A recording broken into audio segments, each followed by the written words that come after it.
The alien patrol ship drifted silently through the debris field of what had once been a human colony. Captain Zexthor examined the wreckage through his ship's sensors, his four eyes gleaming with satisfaction. The Korthani Empire had struck another blow against the stubborn human resistance. "Sir, we're detecting a life sign," reported his scanner operator, a young Korthani with nervous tremors in his voice. "Single organism hiding in the cargo hold of that damaged freighter." Zexthor's mandibles clicked with amusement.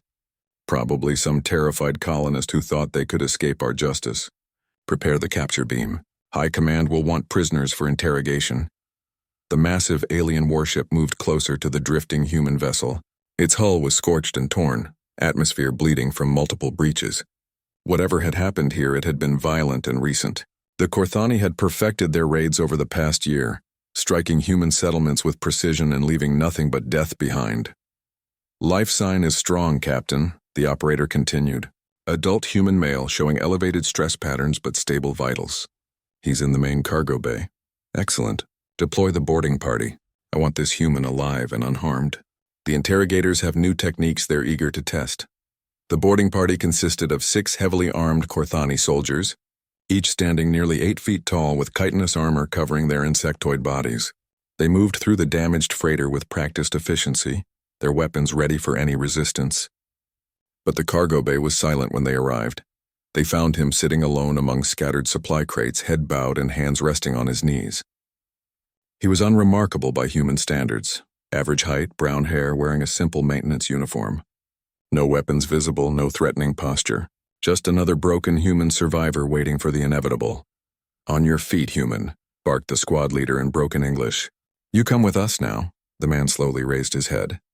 His eyes were tired, almost sad, but there was something else there that made the lead soldier hesitate. Something that didn't match the defeated posture or the humble appearance. "What's your name, human?" the soldier demanded, weapon trained on the prisoner. The man stood slowly, brushing dust from his uniform.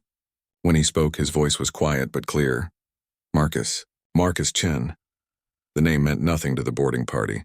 They secured him with energy restraints and escorted him back to their ship. Throughout the transfer, Marcus remained compliant and silent. He offered no resistance when they placed him in a detention cell deep within the Korthani vessel. Captain Zexthor reviewed the prisoner intake report later that evening. Another human for the interrogation centers, another source of information about human military positions and supply lines. The war was going well for the Korthani Empire. Humanity would fall within months, but something nagged at him about this particular prisoner. The way the human had looked at his soldiers, the calm acceptance in his eyes. Most humans they captured were either screaming in terror or raging with futile defiance. This one had seemed almost resigned, as if he had been waiting for them. 3 days into their journey back to the Korthani homeworld, the ship's communication officer received an urgent transmission from Imperial Intelligence. The message was marked with the highest priority codes. "Captain," the officer called out, his voice tight with confusion. "We're receiving multiple communications from various sources. They're all asking about our prisoner manifest." Zexthor's eyes narrowed. "What kind of sources?" "Imperial Command, Sector Intelligence, even the High Admiral's personal staff. They all want to know if we've captured any humans, and they're specifically asking for names." A cold feeling settled in the captain's stomach. "Show me the prisoner's identification again." The holographic display materialized above his command station. Name Marcus Chen, age estimated 35-40 standard years. Occupation maintenance technician. Physical description, unremarkable. "Send them the manifest," Zexthor ordered. Standard protocol. The response came back within minutes. Every single command authority that had inquired about their prisoner list sent the same message. Immediate course change to Fortress Zadan. Maximum security protocols, prisoner to be isolated and guarded by elite units only. "Sir?" The communications officer's voice was barely a whisper now. "We're receiving another transmission. It's from the Emperor's Personal Intelligence Division." The holographic seal of the Imperial throne appeared above the bridge. When the message played, even the veteran captain felt his carapace tremble. "To all vessels currently transporting human prisoners. If you have captured an individual identifying himself as Marcus Chen, you are to implement Protocol 7 immediately. This human is not to be harmed, but under no circumstances should he be allowed to escape containment. Guard rotations are to be tripled. All weapon systems are to remain on standby. You are carrying the most dangerous human in known space. The bridge fell silent except for the hum of the ship's engines. Protocol 7 was reserved for planet-killing weapons and artifacts of unknown alien technology. It had never been applied to a single organic prisoner. Zexthor looked at the innocuous maintenance worker sitting quietly in detention cell 7.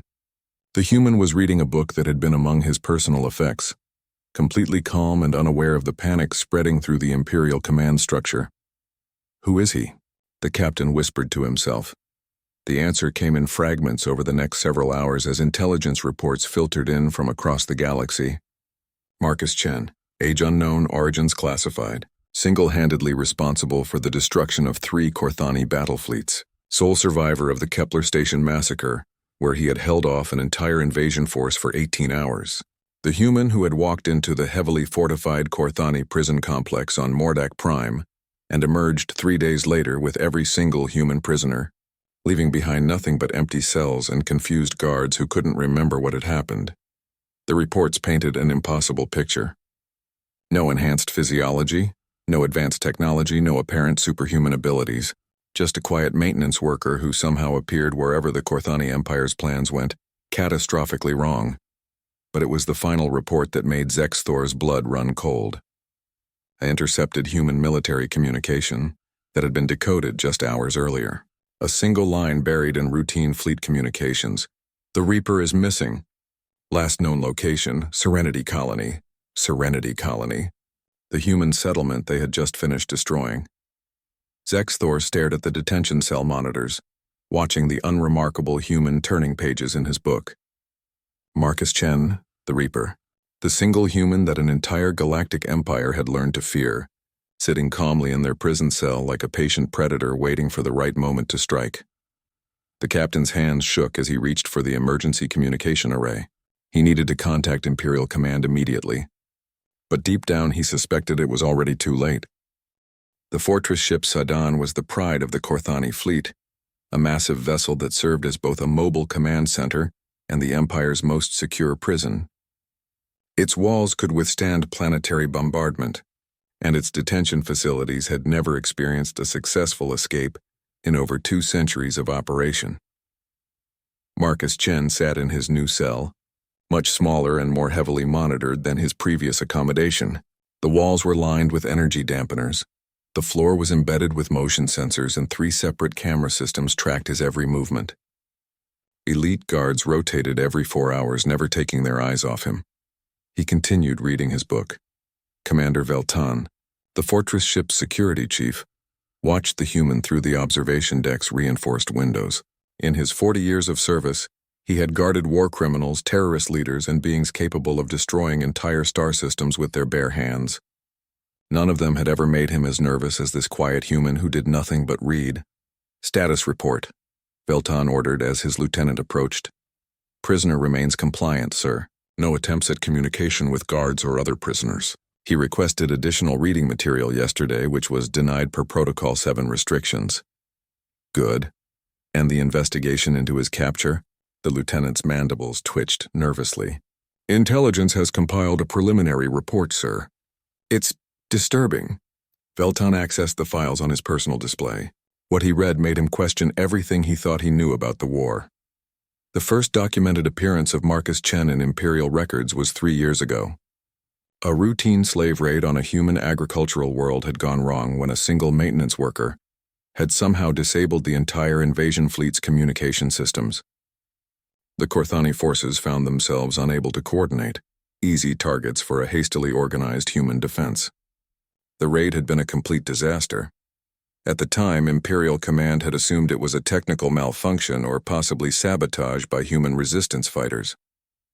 The maintenance worker who had been working near the communication relay was noted in the report, but dismissed as irrelevant. 6 months later, the Corthani fortress on Vega Prime, considered absolutely impregnable, had its entire security system shut down during a human rescue operation. Surveillance footage showed a single human in maintenance coveralls walking through restricted areas with complete immunity. Guards saluted him. Automated defenses ignored him. Locked doors opened at his approach. The pattern continued across dozens of operations. Always the same unremarkable human. Always in a maintenance uniform, always somehow present when Corthani plans fell apart. But he never fought, never killed unless absolutely necessary, and never seemed to possess any technology that Imperial scientists couldn't identify. How is this possible? Veltan muttered, scrolling through incident after incident. The psychological profile suggests he uses some form of advanced social engineering, his lieutenant replied. But sir, some of these breaches involved automated systems. Computers don't fall for psychological manipulation. Veltan studied the surveillance footage from the Mordak Prime prison break. Marcus Chen walking calmly through the facility, occasionally stopping to chat with guards who seemed happy to see him. The conversation logs showed nothing unusual, just a maintenance worker asking about routine repairs and system checks. But somehow, every security protocol had been disabled by the time he left. Sir, another officer interrupted, we're receiving a priority transmission from the homeworld. The High Admiral wants to speak with you directly. The holographic projection of High Admiral Thokvar materialized in the command center. The old warrior's carapace was scarred from countless battles, and his eyes held the wisdom of someone who had conquered a dozen star systems. Commander Veltan, I trust your prisoner is secure? Yes, sir. Full Protocol 7 compliance. The human shows no signs of escape attempts or aggressive behavior. Good. I'm sending you additional files that have just been declassified. Study them carefully and understand what you're truly guarding. The data stream that followed contained records that made Veltan's previous concerns seem trivial. Marcus Chen hadn't just been present at failed Corthani operations. He had been captured multiple times before. Each time he had somehow escaped from progressively more secure facilities. And each escape had been followed by devastating human counterattacks that suggested inside knowledge of Imperial military plans. The most chilling report came from Admiral Zekmor, who had personally overseen Chen's interrogation 2 years earlier.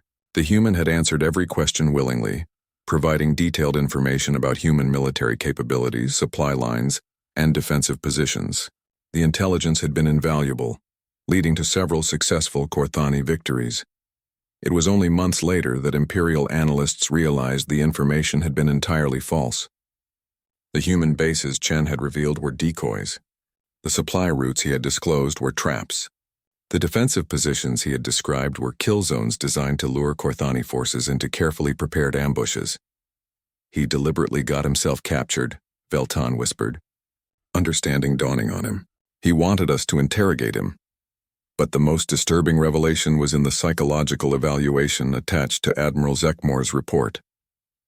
The interrogators had used every technique in their arsenal: chemical persuasion, neural scanning, even torture. Marcus Chen had endured it all with the same calm demeanor he displayed while reading his book.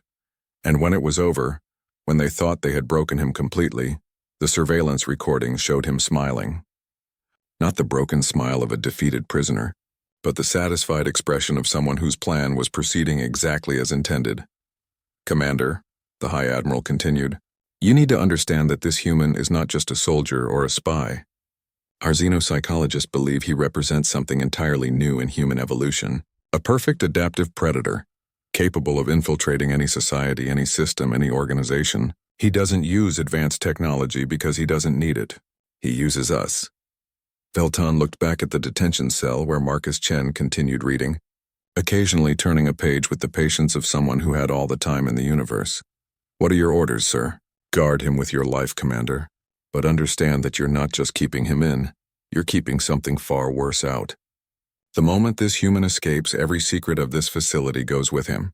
Every security protocol, every weakness, every detail about our most classified operations. The transmission ended, leaving Veltan alone with his growing sense of dread. He ordered double guards, additional security sweeps, and constant monitoring of all ship systems. But deep down he knew it wouldn't matter. Marcus Chen wasn't trying to escape yet. He was still learning, still observing, still collecting the information he needed. The book he was reading was irrelevant. He was studying the guards, the shift changes, the facility's routines. Every conversation he overheard, every system diagnostic that ran while he watched, every small detail was being cataloged in a mind that seemed capable of processing and retaining everything. And when he was ready, when he had learned everything there was to know about the Zidane and its crew, He would simply walk out. Just as he had done dozens of times before, Beltan realized with growing horror that they weren't holding a prisoner at all. They were hosting a reconnaissance mission, and Marcus Chen was the scout who would eventually return to human space with enough intelligence to destroy the entire Korthani war effort. The most terrifying part was that there was absolutely nothing they could do to stop him. 3 weeks had passed since Marcus Chen's arrival on the Sudan, and the ship's atmosphere had grown increasingly tense. The crew members whispered among themselves about the human prisoner, who never caused trouble but somehow made everyone nervous. Even the most hardened veterans found themselves avoiding the detention level without specific orders. Commander Veltan had barely slept during those weeks.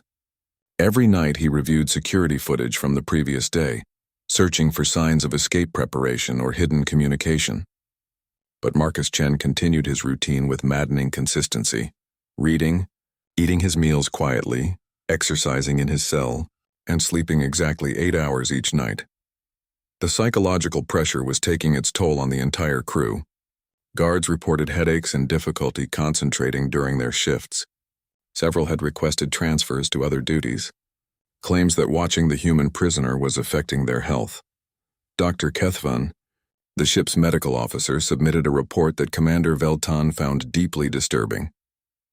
The stress levels among our security personnel have increased by 40% since the prisoner's arrival, the doctor explained during their morning briefing. But what's more concerning is that the human shows no signs of confinement stress at all. His vital signs remain stable, his behavior patterns unchanged. It's as if imprisonment doesn't affect him. Maybe he's used to it, suggested Lieutenant Vorjak. The reports show he's been captured multiple times before. No, Dr. Kethavan replied, his professional demeanor cracking slightly. I've studied the scans carefully. This isn't adaptation to imprisonment. This is someone who genuinely doesn't feel confined because he doesn't consider himself a prisoner. That afternoon, the routine was broken for the first time. Marcus Chen requested to speak with Commander Veltan. The security chief found himself standing before the detention cell, staring at the human who had somehow managed to unnerve an entire fortress ship without lifting a finger. Marcus sat on his bunk, book closed in his lap, looking directly at Veltan with those unsettling calm eyes. Commander, Marcus said, his voice polite and respectful, I wanted to thank you and your crew for your hospitality. The accommodations are quite comfortable. Veltan's mandibles clicked nervously. What do you want, human? Nothing at all. I just thought you might like to know that your communications officer, Sergeant Yixital, has been having trouble with his mate.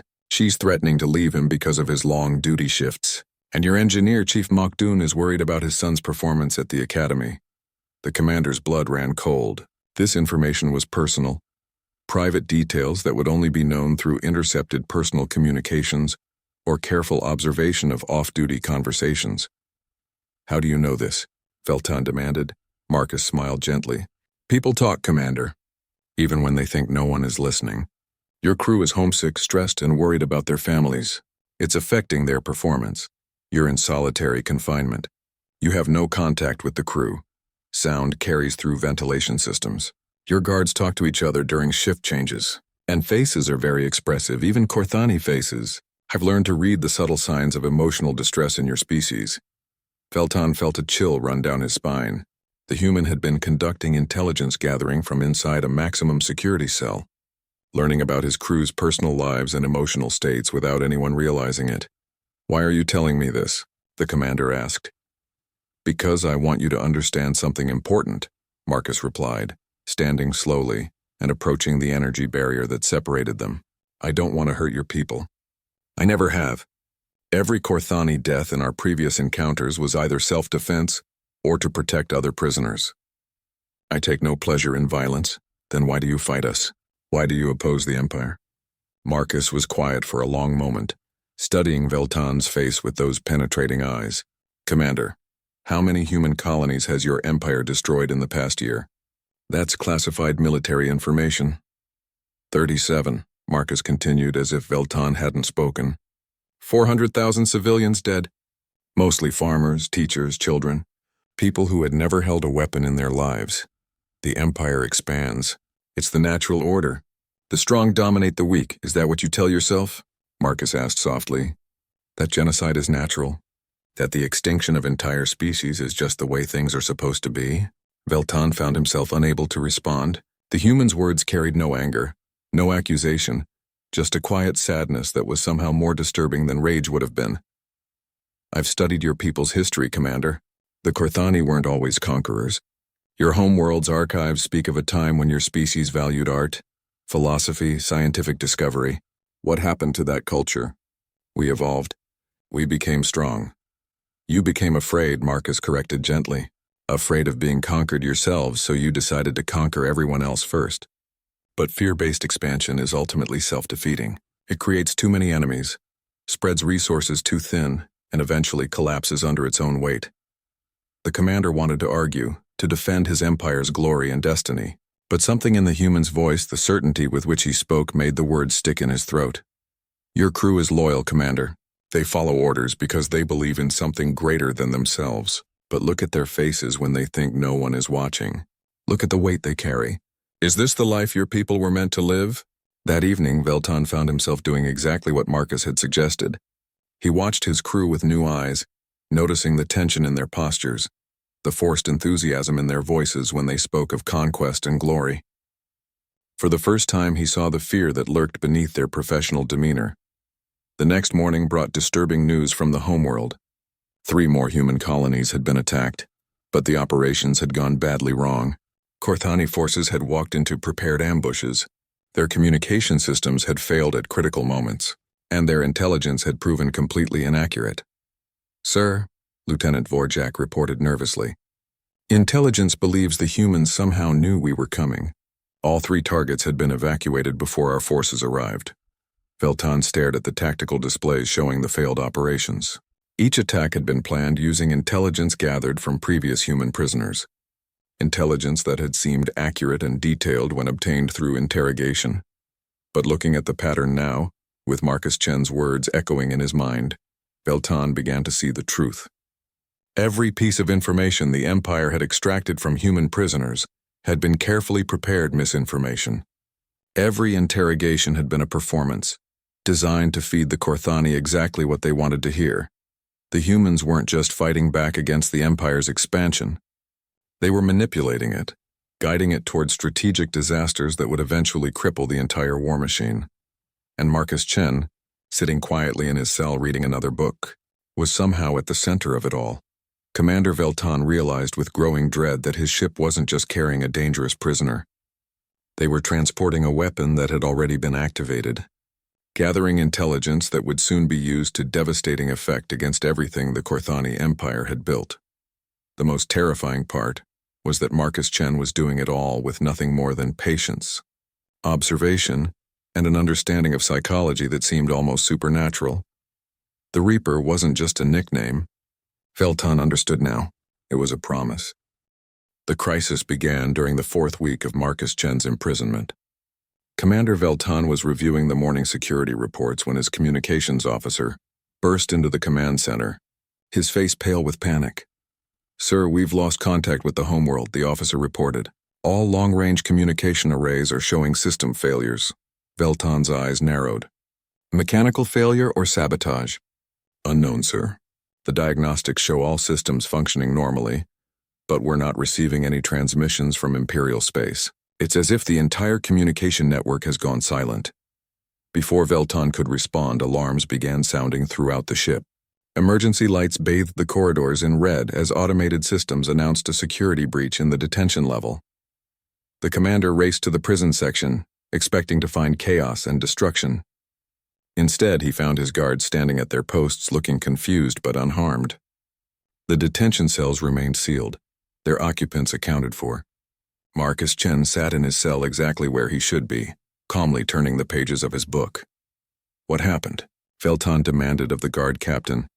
Sir, the security system detected unauthorized movement in the restricted areas, but our visual sweeps show nothing. All prisoners are accounted for. All cells remain locked. Run a full diagnostic on all detection systems. The results were baffling. Every sensor showed phantom readings, movement where nothing was there, temperature variations with no source, electromagnetic disturbances that followed no logical pattern.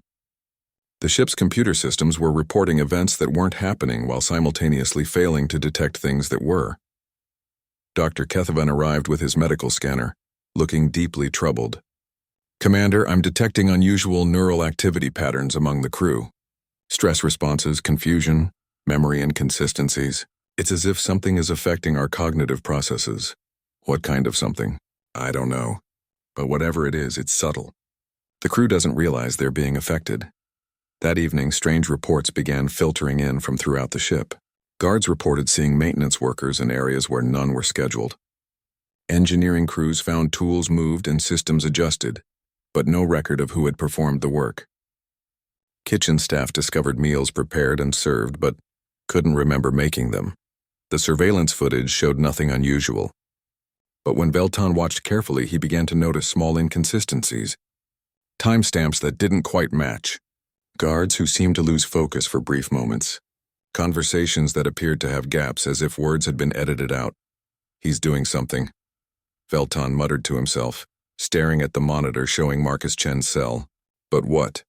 The answer came during the night shift change. Veltan was conducting his routine inspection when he encountered a maintenance worker in the corridor outside the detention level. The figure wore standard Korthani work coveralls and carried appropriate tools, but something felt wrong. "Identify yourself," Veltan ordered. The worker turned, and Veltan found himself looking at Marcus Chen's face. But the human was sealed in his cell just 20 meters away, sleeping peacefully on his bunk. "Good evening, Commander," the figure said with Chen's voice. "Just performing some routine maintenance on the ventilation systems." Veltan drew his weapon, but his hand felt strangely heavy. His thoughts seemed sluggish, as if he were trying to think through thick fog. "You're not supposed to be here." "Of course I am," Chen replied calmly. "Check your work orders." Without understanding why, Veltan found himself accessing his personal datapad. The maintenance schedule clearly showed routine environmental system checks scheduled for this time and location. The authorization bore his own signature, but he had never signed such an order. "This isn't real," Veltan said, fighting against the confusion clouding his mind. "You're in your cell." "Yes, I am," Chen agreed pleasantly. "And I'm also here. Both things can be true simultaneously." The commander blinked and the figure was gone. He was standing alone in an empty corridor, holding his weapon and staring at nothing. When he checked his datapad again, there were no maintenance orders scheduled for this sector.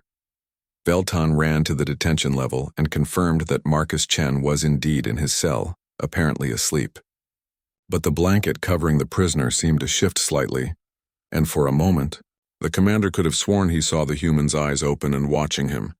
The next morning brought more disturbing reports.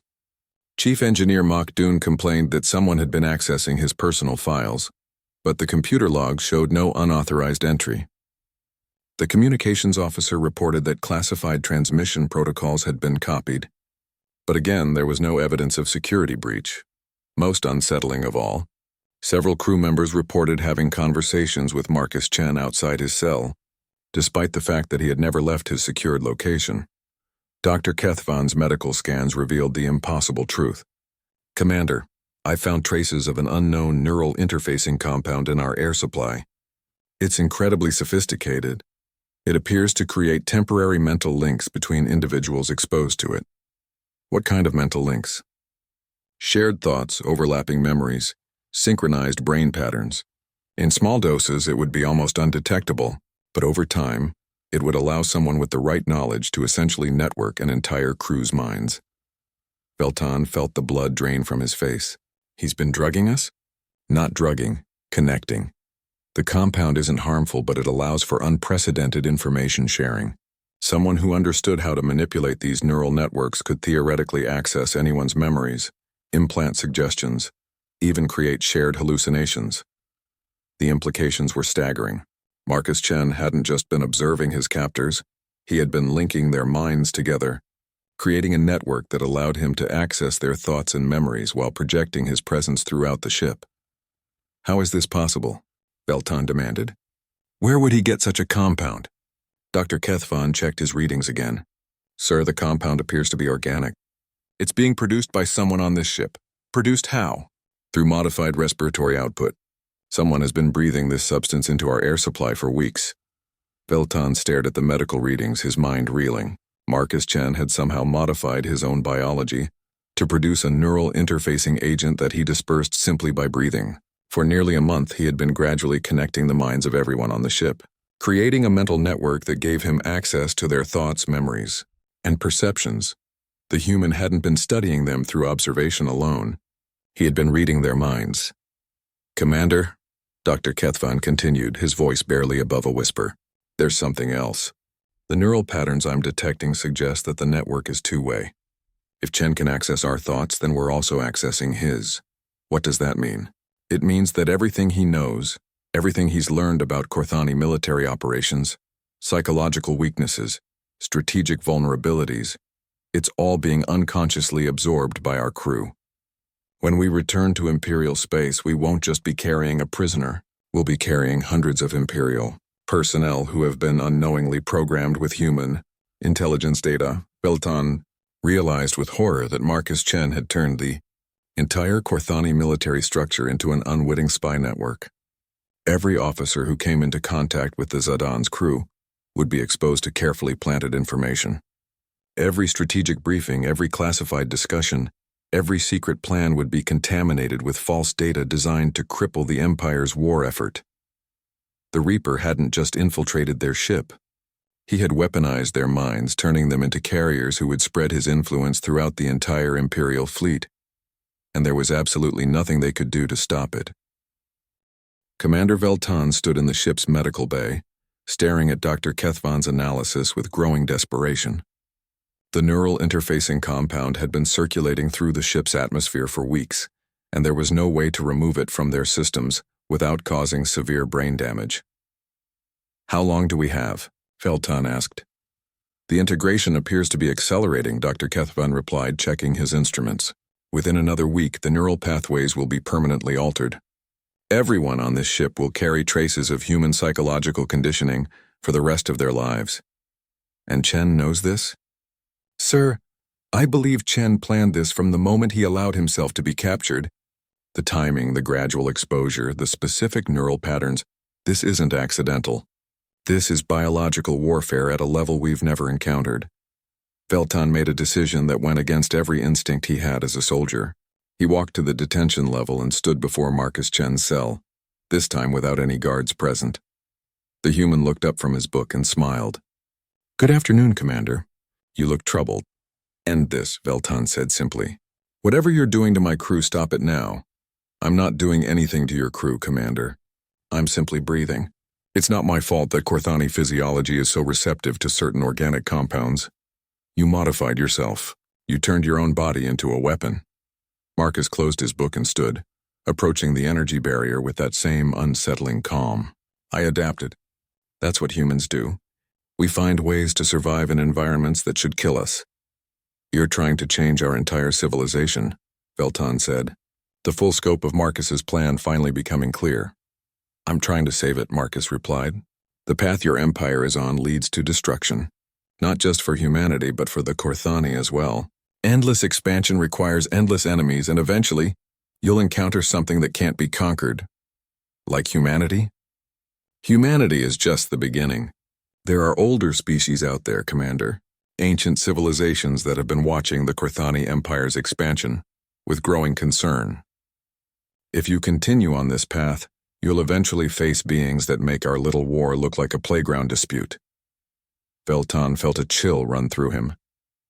Intelligence reports had mentioned strange signals from the outer rim, unexplained phenomena that suggested the presence of technologies far beyond either human or Korthani capabilities. "What do you know about them?" "Enough to know that the only thing standing between the Korthani Empire and extinction is change. Your people need to remember how to be something other than conquerors before you encounter something that sees you as nothing more than a pest to be eliminated." Marcus returned to his bunk and picked up his book again. "Your crew is already changing, Commander. In a few days, when they see their families again, they'll remember why peace is more valuable than victory, and their families will feel that change too." That night, Veltan made a tour of his ship that revealed the truth of Marcus's words. In the crew quarters, he found soldiers writing letters to their loved ones. Not the usual brief reports of successful missions, but long emotional messages expressing feelings that had been suppressed for years. In the recreation area, crew members shared stories from their childhood, laughed at old jokes, and showed each other pictures of their families with genuine affection rather than dutiful pride. Chief Engineer Makdun was in his quarters, but instead of working on technical manuals, he was composing a message to his son at the academy. Veltan could see tears in the old engineer's eyes as he wrote about how proud he was, not of his son's military achievements, but of his kindness and curiosity. "Sir," Makdun noticed the commander watching him. I wanted to tell my boy that I love him." "Strange, isn't it? I don't think I've ever said those words to him before." "Not strange at all," Veltan found himself saying. "He needs to hear it." As he continued his rounds, the commander realized that Marcus Chen hadn't just infected his crew with a neural interfacing compound. He had reminded them how to feel, how to connect with others on a level deeper than military hierarchy and imperial duty. The next morning brought an unexpected transmission from the homeworld. High Admiral Thakvar's image appeared on the main screen. But something was different about the old warrior. His usual stern demeanor seemed softened, and there was an expression in his eyes that Veltan had never seen before: uncertainty. "Commander Veltan, report your status." "All secure, sir. Prisoner remains in custody under Protocol 7. "Good. Listen carefully, Commander. Intelligence has intercepted human communications suggesting that this prisoner may be more important than we initially understood. There are indications that his capture was not accidental." "Sir, what kind of indications?" The Admiral was quiet for a moment, and when he spoke again, his voice carried a weight that suggested terrible knowledge. "We've had other facilities report similar neural anomalies among personnel who have had contact with human prisoners. Memory inconsistencies, behavioral changes, emotional responses that are unprecedented among our people. What are your orders, sir?" "Continue to the homeworld as planned, but understand that you may be carrying something that could fundamentally alter Korthani society. The question is whether that change represents evolution or destruction." The transmission ended, leaving Veltan with the growing realization that Marcus Chen's influence had already spread far beyond his ship. Across the Empire, other captured humans were quietly working the same psychological transformation, preparing the Korthani people for a change that would either save them or destroy everything they had built. Standing in his command center, surrounded by crew members who were slowly remembering how to be more than just soldiers, Commander Veltan understood that the war was already over, not because one side had defeated the other, but because the very nature of what it meant to be Korthani was being rewritten. The Reaper had done more than escape from every prison they had built for him. He had turned their entire civilization into a prison for the warrior culture that had defined them for centuries, and the bars were slowly dissolving under the gentle pressure of rediscovered compassion. In his cell, Marcus Chen continued reading, occasionally glancing up at the security cameras with those knowing eyes. He wasn't waiting for rescue or planning an escape. He was waiting for his work to be complete, for the transformation he had begun to reach its inevitable conclusion. The most terrifying part was that Veltan was no longer sure he wanted to stop it. "Destroying my people's minds. I'm opening them," Marcus corrected gently. "For the first time in generations, your crew is experiencing genuine empathy, real emotional connection. Haven't you noticed how they've been treating each other differently?" Veltan had noticed. The usual harsh discipline and competitive aggression among his crew had softened over the past weeks.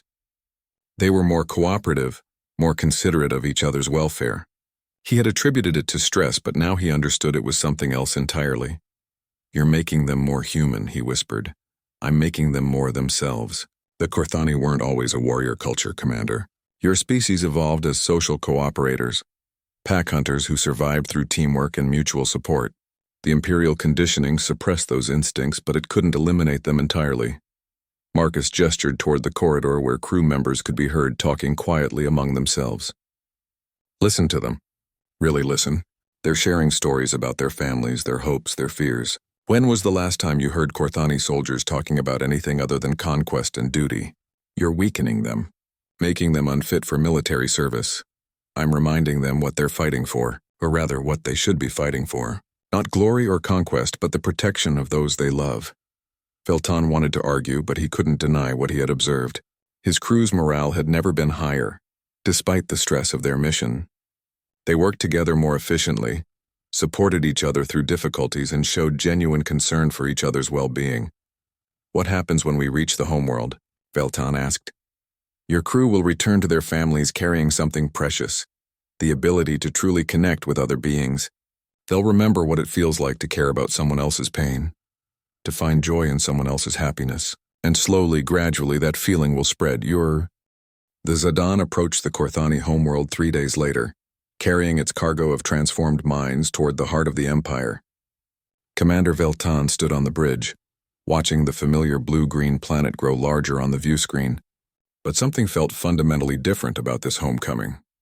His crew moved with the same professional efficiency they had always displayed, but there was an underlying current of anticipation that had nothing to do with completing their mission. They spoke quietly among themselves about seeing their families, embracing their children, sharing the emotions that had been awakened during their journey. "Sir," the communications officer reported, "we're receiving docking instructions from Imperial Command. Base 7 maximum security protocols. Acknowledged. Take us in." As they entered the planet's atmosphere, Veltan found himself thinking about his own family waiting below. His mate Kextira, his 2 offspring who were approaching adulthood. For years, his interactions with them had been formal, dutiful, focused on their roles within Imperial society, but now influenced by whatever Marcus Chen had done to his mind, he found himself imagining real conversations, genuine emotional connections, the kind of relationships he had observed among the human families in surveillance footage. The thought should have disgusted him. Instead, it filled him with an anticipation he hadn't felt in decades. The Zhadan settled into its assigned docking bay, and within minutes, the platform was swarming with Imperial security forces. High Admiral Thokvar himself was present, along with a contingent of intelligence officers and medical personnel. "Commander," the Admiral greeted him as Veltan disembarked, "your crew will be subjected to immediate medical evaluation before being allowed to return to their families. Standard procedure for exposure to unknown human influences." "Of course, sir." But as Veltan watched his crew submit to the medical examinations, he noticed something that chilled him to his core. The medical officers who conducted the scans showed the same subtle changes he had observed in his own people. The way they spoke to the crew members was gentler, more concerned with their comfort than with extracting information. Several of them asked about the crew's families, not as part of an interrogation protocol but out of genuine interest. Dr. Kethvan had been right. The neural conditioning was spreading through contact, moving from person to person like a virus of empathy that infected everyone it touched. "Admiral," Veltan said quietly, "how many human prisoners are currently being held in Imperial facilities?" High Admiral Thokvar's expression darkened. 47 across 12 different installations. "Why do you ask?" "Sir, I believe we need to discuss the prisoner transfer and..." Private. They retreated to a secure briefing room where Veltan provided a complete report of Marcus Chen's capabilities and the psychological conditioning that had affected his crew. The Admiral listened with growing alarm as the commander described the neural interfacing compound, the gradual behavioral changes, and the implications for Imperial security. "You're telling me that this human has turned your entire crew into carriers of some kind of psychological weapon?" Thokvar asked. "Yes, sir. But Admiral, it's already too late to contain it. The medical officers who examined my crew, the security personnel who handled the transfer, even you and I standing here discussing it, we've all been exposed." The Admiral's mandibles clicked nervously. "Explain." "The compound doesn't just affect those who breathe it directly. It alters neural pathways in ways that can be transmitted through normal social interaction, extended conversation, physical proximity, emotional resonance. All of these can carry the conditioning from one individual to another." "That's impossible." "Is it? Look at how our conversation has developed, Admiral. We're discussing feelings, family relationships, the moral implications of our actions.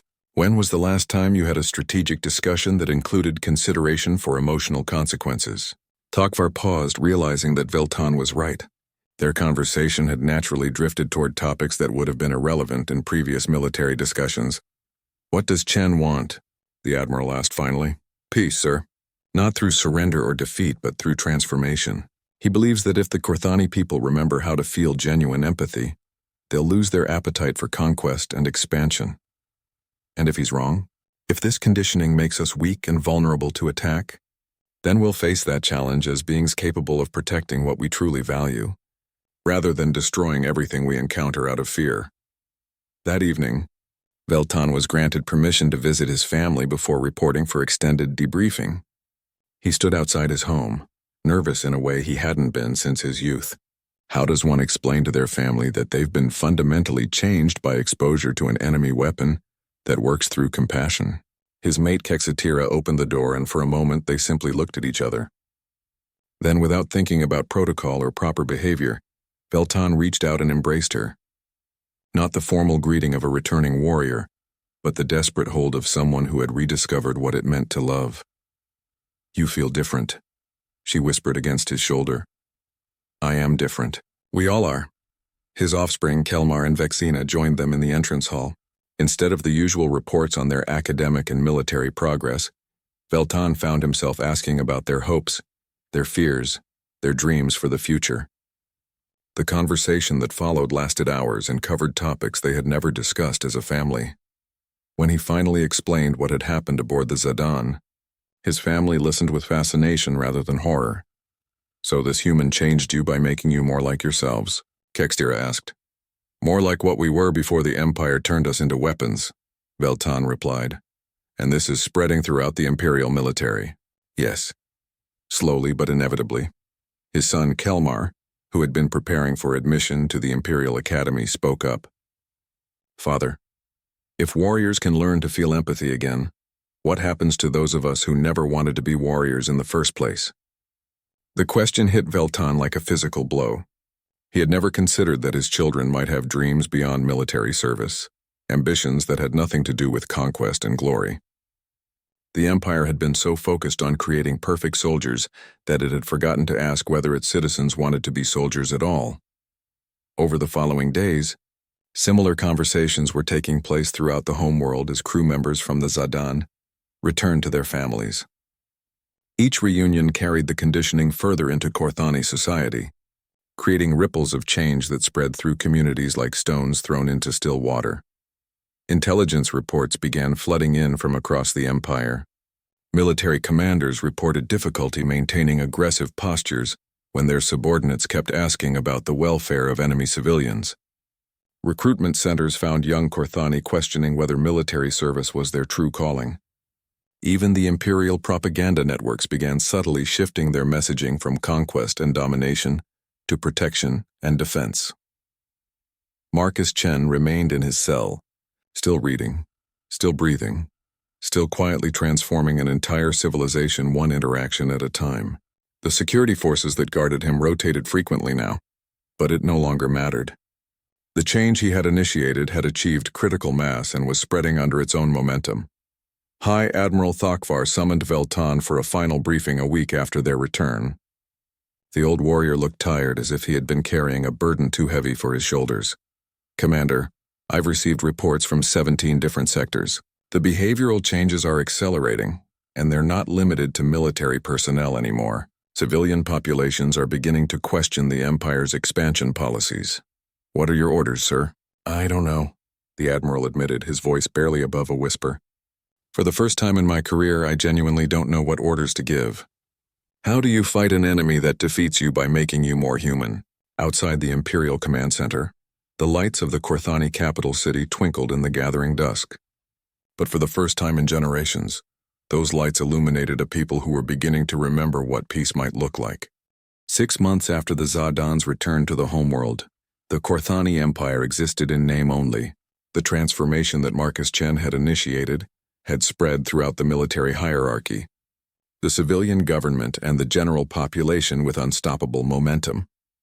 Commander Veltan, now serving as a liaison between the former Imperial forces and the emerging Korthani Federation, stood in what had once been the Emperor's throne room. The massive chamber had been converted into a meeting hall where representatives from dozens of species gathered to discuss the unprecedented peace negotiations. The Emperor himself, Thokzar the Conqueror, sat not on his throne but at a simple table surrounded by advisors who had once been his generals. The neural conditioning had affected him as profoundly as anyone else, and the being who had once commanded the deaths of billions now spoke quietly about reparations and rebuilding. "The human delegate has arrived," announced an aide. Marcus. Chen entered the chamber without fanfare, still wearing the simple maintenance coveralls that had become his trademark. He carried no weapons, bore no symbols of rank or authority, yet every being in the room turned to watch him with a mixture of respect and apprehension. "Your Majesty," Marcus said, offering a slight bow to the former emperor. "Thank you for agreeing to these discussions." "Mr. Chen," the emperor replied, his voice carrying none of its former imperial arrogance, "I believe we have much to discuss about the future of our peoples." Marcus took his seat at the negotiating table, and Veltan was struck by the impossibility of the scene. The most feared human in the galaxy sitting calmly across from the leader of the empire that had sought to exterminate his species, discussing peace as if war had never existed between them. "Before we begin," Marcus said, "I want to address the concern that many of you share about the changes your people have experienced. You fear that empathy has made you weak, that compassion has left you vulnerable to attack." Several of the Korthani delegates nodded, their faces reflecting the uncertainty that had plagued their society since the transformation began. "I understand this fear," Marcus continued, "but I want you to consider what strength truly means. For generations, the Korthani Empire expanded through conquest, believing that power came from the ability to destroy. But look around this room. Look at what you've accomplished in just 6 months. He gestured toward the viewing screens that displayed images from across former imperial space. Worlds that had been reduced to rubble were being rebuilt. Species that had been enslaved were working alongside their former captors to construct new societies. The massive military-industrial complex that had sustained the empire for centuries was being converted to peaceful purposes. "This is not weakness," Marcus said. "This is the greatest demonstration of strength in galactic history. You have chosen to build rather than destroy, to heal rather than harm, to grow rather than conquer. That choice requires more courage than any military campaign." Former High Admiral Thokvar, now serving as Minister of Reconciliation, spoke up. "But Mr. Chen, what happens when we encounter species that do not share these values? What if we face enemies who see our compassion as an opportunity for exploitation?" Marcus smiled, and for the first time since Veltan had known him, there was something almost predatory in that expression. "Admiral, do you remember how the human resistance was able to defeat the most powerful military force in the galaxy?" "Through unconventional tactics," Thokvar replied carefully. "Through understanding. We studied your psychology, your culture, your deepest fears and desires. We learned how to turn your own systems against you without firing a shot. That knowledge, that ability to truly comprehend and influence other species, that's not disappearing from Korthani society. It's being refined." Marcus stood and approached the viewing screens showing the peaceful reconstruction efforts. "Your people are not becoming weak. They're becoming something far more dangerous to potential enemies. They're becoming wise. A species that understands empathy can also understand manipulation. A people who have learned to build can also learn to dismantle threatening systems. The same neural pathways that allow for compassion also enable unprecedented psychological warfare." The room fell silent as the implications of his words sank in. The Korthani hadn't been disarmed by their transformation. They had been given access to the same tools that had allowed humanity to defeat them. "You're turning us into weapons like yourself," Emperor Thokzar said quietly. "I'm giving you the choice to be more than weapons," Marcus corrected. "The ability to understand and influence others can be used for conquest or for peace, for destruction or for healing. The difference lies in what you choose to value." Over the following hours, the negotiations outlined the framework for a new galactic order. The Korthani would make reparations to the species they had conquered, but not through tribute or punishment. Instead, they would share their technology, their knowledge, and their newfound understanding of psychological transformation. The same neural conditioning that had ended the Korthani Empire would be offered to other species, not as a weapon, but as a tool for evolution. Civilizations that chose to accept it would gain the ability to truly understand their neighbors, to resolve conflicts through empathy rather than violence, and to build societies based on cooperation rather than competition. As the formal documents were signed, Veltan found himself standing beside Marcus Chen on a balcony overlooking the capital city. The streets below bustled with activity as Korthani and members of dozens of other species worked together on reconstruction projects. "Was this always your plan?" Veltan asked. To transform us rather than defeat us. Defeat would have been temporary, Marcus replied. Another empire would have risen to take your place, and the cycle of conquest and destruction would have continued. Transformation is permanent. And the other species? The ancient civilizations you mentioned? Marcus was quiet for a moment, his gaze fixed on the horizon where the first ships of the new interspecies alliance were departing for formerly conquered worlds. They're still watching, he said finally, but now they're watching with approval rather than concern. A galaxy united by understanding rather than divided by fear, that's something they can work with. Will we ever meet them? Perhaps. When you're ready. When all of us are ready. Veltan looked down at the bustling streets, at the impossible sight of former enemies working side by side to build something better than either could have achieved alone. Marcus, he said, using the human's first name for the first time. What are you really? Marcus Chen, the maintenance worker who had single-handedly ended a galactic war through the power of engineered compassion, smiled that mysterious smile that had unsettled an entire empire.